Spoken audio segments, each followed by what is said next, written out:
Every single day that we wake up, we have been gifted the opportunity of choice. You can choose to be happy or you can choose to be sad. I don't care what your situation is. You should never allow your situation to define who you are as a person. The outside is the physical manifestation of what goes on inside the brain. Things do not just happen. No one just rear-ends your car. You don't just become broke. Broke is a mindset. Things don't just happen. Your pocketbook is not just below balance or on zero. You're not just overweight, just by chance you're just overweight. Things don't just happen. Your words can trip you. What you say can cause you to stumble. It can keep you from your potential. You're not snared by what you think. Negative thoughts come to us all. When you speak them out, you give them life. That's when they become a reality. When you say, I'll never get back in shape, it becomes more difficult. You just made it harder. When you say, I never get any good breaks, that stops the favor that was ordained for you. If you say, I'm not that talented, I don't have a good personality, that is setting the limits for your life. That is calling in mediocrity. So the recognition that negative thinking and unhappy states actually do nothing to change anything. If anything, they make it worse. So if there's enough awareness and you can suddenly look at that, and then you can ask yourself from the deeper perspective of awareness, do I want to continue to think these thoughts? Is that helpful or good? Do I really want that? Ask yourself, what is my limiting step? What is the one factor that determines the speed at which I achieve my goal, or whether I achieve it at all? Once you've answered this question, you can move on to making a plan for how to accomplish your goals by eliminating this limiting factor.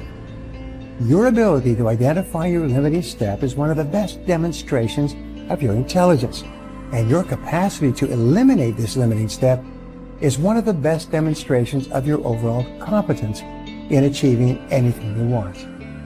It's our thoughts that are manifesting this world. Now you could say that's a spiritual thing, and now I say not only is it spiritual, now it is fundamental basic science of the universe. And it says then the thoughts are creative. Well, if the thoughts are creative, then who is having the thought? And you start to realize, I'm having the thought. Well, then the truth is simple. As Richard Conn Henry said, you are creating this world with your mental activity and your spirituality combined. And then all of a sudden it says, well, then if I'm creating the world, then my original belief that when things didn't go right, I was a victim. The universe wasn't supporting me. You know, it's like, oh, I try so hard and the universe is not giving me things. It turns 180 degrees around. And it basically says this: we are creating this world. And then I say your mind is creating this world. Although you cannot change conditions or circumstance, you don't have to let them control you. We can't control what's going on outside, but we can control what's going on inside. You know? And unfortunately, I don't think many of us have been raised to really understand that. And it's a lack of understanding that's causing all our problems. We are the only creature on the planet that's totally disoriented in our environment.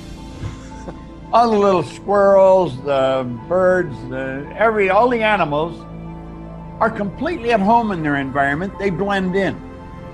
You and I are totally disoriented in our environment. We've been given the mental faculties to create our own environment. However, we go right through school and we've never learned that.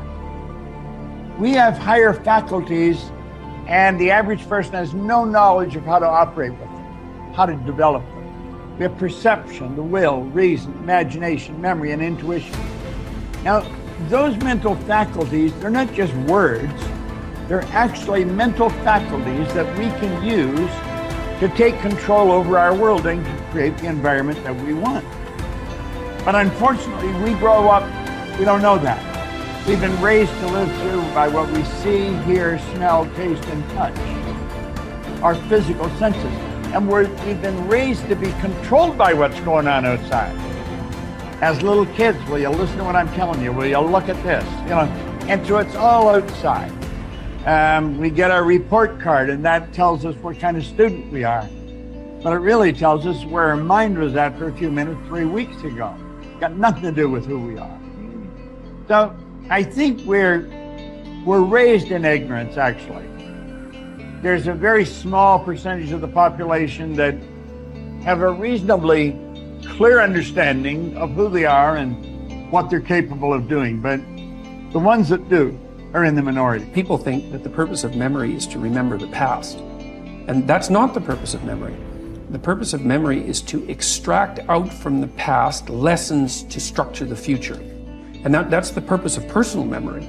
And so you're done with a memory when you've extracted out the information that you can use to guide yourself properly in the future. So if you have a traumatic memory, for example, that's really obsessing you, if you analyze that memory to the point where you figured out how you put yourself at risk and you can determine how you might avoid that in the future, then the emotion associated with that goes away. So memory has a very pragmatic function. And cultural memory is the same thing, is that we need to extract out stories from our past that structure our future. And we need that because, well, first of all, if you don't have a purpose, let's say, it isn't that your life becomes neutral in a meaningless sense. It's that your life becomes characterized by unbearable suffering, because the baseline condition of life is something like unbearable suffering. And what you have to set against that is a noble and worthwhile purpose. And hopefully your determination of that purpose is buttressed to some degree by the wisdom of the past, because you can't conjure something like that up on your own. And if you provide people with nobility of purpose, then they can tolerate the suffering of existence without becoming entirely corrupted by it. And cultures that don't do that, it isn't even so much that they die, it's that cultures that don't do that are dead. They're done. They don't have a story anymore. They don't have a call to adventure. And then everyone suffers stupidly as a consequence. It's a very bad thing. So Churchill made the same observation that many of the great psychologists and philosophers made in the early part of the 20th century. It's like, bring the story forward and propagate it and make it the most noble possible story. And then you motivate people to transcend themselves, which they need to do.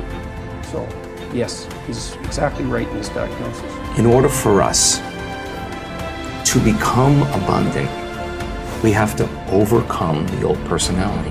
And that's 95% of who we are, right? Yes.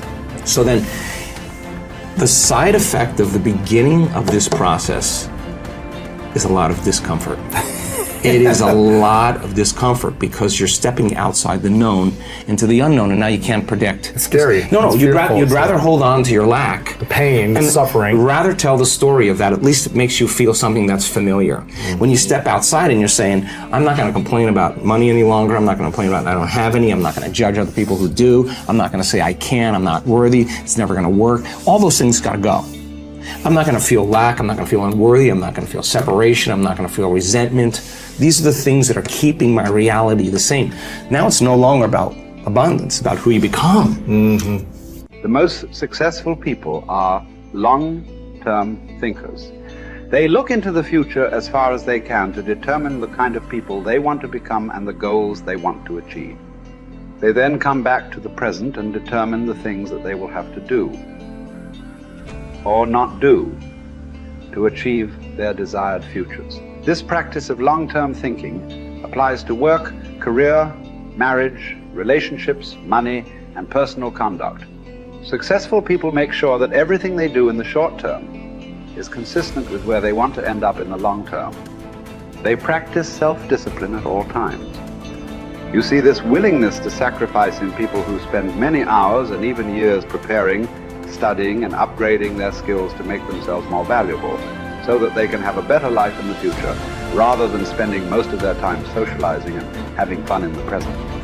Your ability to think, plan, and work hard in the short term, and to discipline yourself to do what is right and necessary before you do what is fun and easy, is the key to creating a wonderful future for yourself.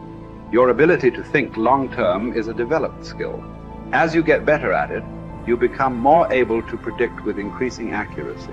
what is likely to happen to you in the future as the result of your actions in the present. This is a quality of the superior thinker. The common denominator of success was that successful people make a habit of doing the things that unsuccessful people don't like to do. And what were these things? It turned out that the things that successful people don't like to do are the same things that failures don't like to do either. But successful people do them anyway because they know that this is the price they have to pay if they want to enjoy greater success and rewards in the future. Successful people are more concerned with pleasing results, whereas failures were more concerned about pleasing method. Successful, happy people were more concerned with the positive, long-term consequences of their behaviors, whereas unsuccessful people were more concerned with personal enjoyment and immediate gratification. The top people were those who were more concerned with activities that were goal-achieving, whereas average people were more concerned with activities that were tension-relieving